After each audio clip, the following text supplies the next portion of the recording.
George Soros, The Tragedy of the European Union, Disintegration or Revival.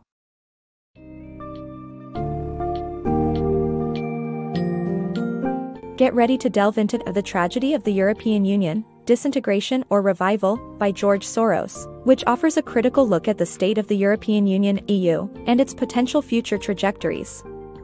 The summary provides insights into the challenges faced by the EU, the role key players like Germany hold in its determination, the significance that the Euro and EU policies have on individual member countries, and the various perspectives on how the EU might overcome these hurdles.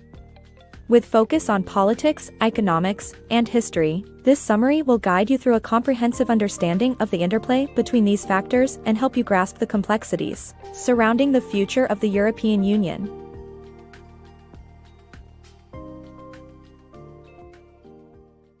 International Politics Unveiled. In his book, political expert John Mearsheimer delves into global competition and nations' pursuit of survival.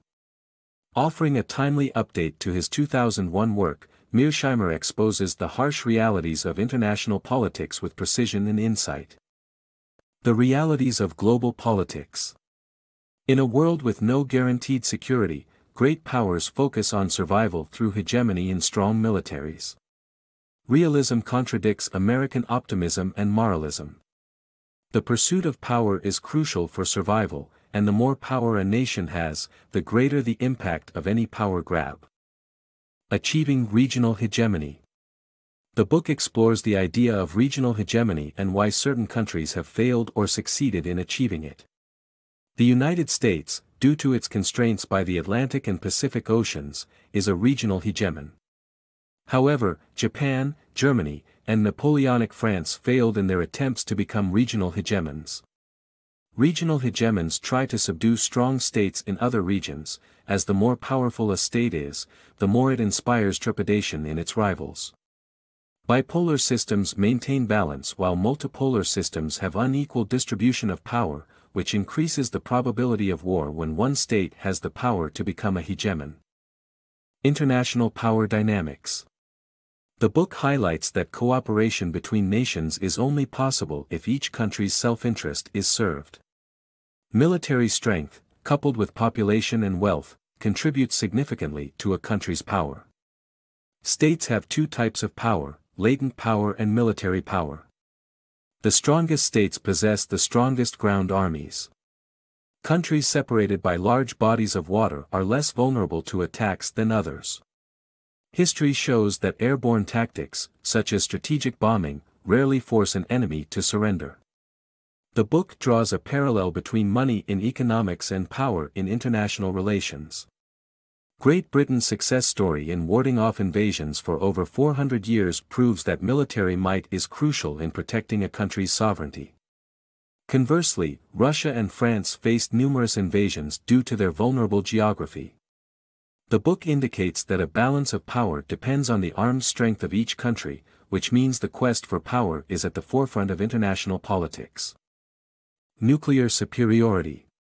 The pursuit of dominance in global wealth is closely tied to the development of nuclear arsenals, which have the power to establish a country as the sole great power in the system.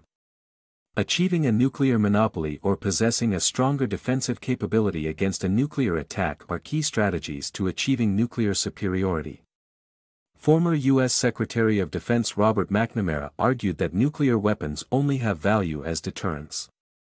The book highlights instances in history where states like France, Germany, the Soviet Union, and others have achieved regional hegemony through economic and military strength. Conceding power for greater strength. Great powers have long used diplomatic channels to signal their strength, and may partner with lesser powers to form alliances.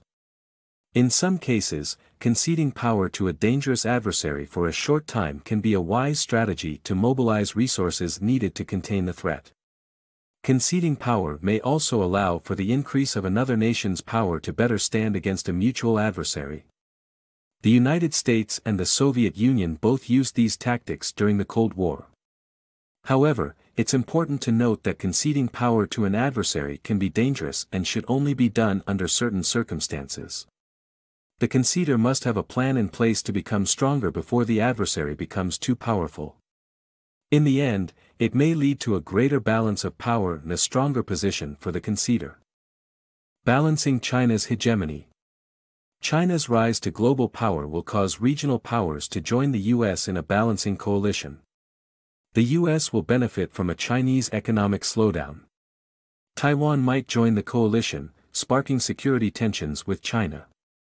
The military power imbalance increases the probability of complications between the US and China. Economic interdependence does not deter countries from waging war. Realistic analysis of international power pursuits. John J. Mearsheimer's The Great Delusion offers a pragmatic and insightful analysis of nations' pursuit of power and the consequences when one country gains more than another. Mearsheimer's approach is objective, providing insightful historical and diplomatic research and original insights. This masterpiece reveals that morality does not dictate nation-states' actions, presenting powerful food for thought while painting a credible portrait of the past and offering a realistic perspective on the future. Anyone interested in politics, economics, history, and strategy should strongly consider Mearsheimer's straightforward and thought-provoking assessment.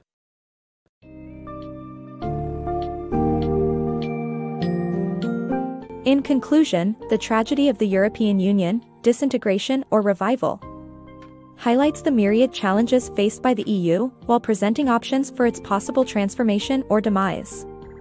As you've now learned, the role of Germany and the impact of the Euro play central parts in this ongoing narrative. Despite differing viewpoints and potential strategies, this summary underscores the need for the European Union to take meaningful action to secure its future, while considering the wider implications for individual countries and the international political landscape. Soros' expertise shines throughout, making this book an essential read for anyone interested in the European Union's current state and future prospects.